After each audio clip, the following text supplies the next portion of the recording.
وشر الأمور محدثاتها وكل محدثة بدعة وكل بدعة ضلالة وكل ضلالة في النار.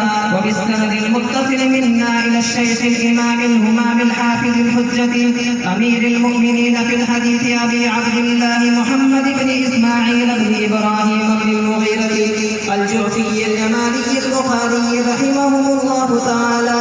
اللهم انفعنا بعلومه وعلومهم أجمعين آمين. أنه قال: باب قول الله: ونزع الموازين القسط ليوم القيامة وأن أعمال بني آدم وقولهم يوزن.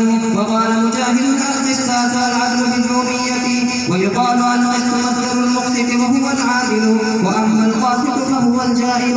وبه قال حدثنا أحمد بن إشكال قال حدثنا محمد بن فضيل عن عمارة بن القعقاع عن أبي سرعة عن أبي هريرة رضي الله تعالى عنه قال: قال النبي صلى الله عليه وسلم: كلمتان حبيبتان إلى الرحمن خفيفتان على اللسان ثقيلتان في الميزان سبحان الله وبحمده سبحان الله العظيم.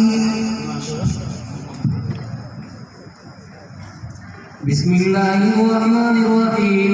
باب قول الله: ونزل